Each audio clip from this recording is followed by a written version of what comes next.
All right, I always suspected the president had a problem with anyone making a profit, but he is zeroing in on colleges whose sole goal is to make a profit. And I was thinking to myself, and I'm not nearly as smart as my friend Judge Andrew Napolitano, isn't that the goal of any enterprise, to make money?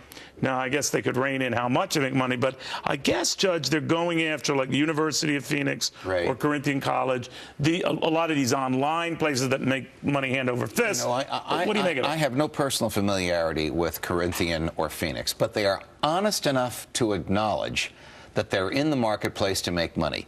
Places like Princeton, Harvard, and Yale, and I'm an alumnus of one of those three, are claiming to be nonprofit and are making a fortune for themselves to pay their presidents and their professors good salaries and to build buildings. There's absolutely nothing wrong with it. So why does the government choose to isolate one that admits it's for profit and leave alone one that does not admit it's for profit? But don't they say that these particular type of schools, well, they account for 1 in 10 of those attending for-profit colleges, they account for close to half the default rate? Isn't that for consumers to decide? Is the government really going to say, Phoenix is charging you too much, we don't like the model of Phoenix? How about the consumers to say, I'm not going to go there anymore because I spent X dollars and I didn't get value for it?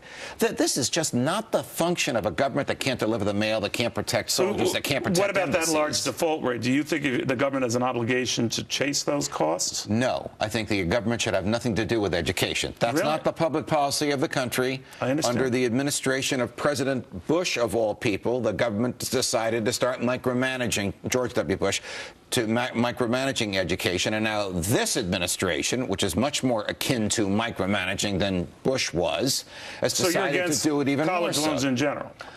I'm against the federal government backing up college loans. So when you were at Princeton earning your 4.0, did you pay for it on your own? You can make anybody feel good. Well, I know you're very smart. So when you were there, did you have help, government help? I had help, but it did not come from the government. Listen, it wasn't a guy named Vinny, was it? No, it wasn't a guy named Vinny. Okay. The government sometimes does a very good thing when it enables people to go to school who otherwise couldn't get there. But when the government has to pay for those loans because these people couldn't pay it back, it's merely a transfer of their obligation from them to you and me and everybody watching us now. And is that transfer taxing you and me to pay for somebody else's loan because they didn't pay it back authorized by the Constitution? It is not. Interesting. Is the federal government's ability to regulate, whether it be Princeton or the University of Phoenix, because one charges more than the other, authorized under the Constitution? It is not. All right, but I guess the whole argument, and you and I have gotten into this with student loans in general, is that the more we up them, the more the schools, be they for profit or not, up the underlying tuition, room and board. So it's a feeding cycle. Correct. Right? Correct. It just makes things more expensive. And who ultimately bears the burden? The taxpayer. So what would Andrew Napolitano do? Keep the federal government out of the business of education altogether. So public what would schools kids would be do public these schools. Days?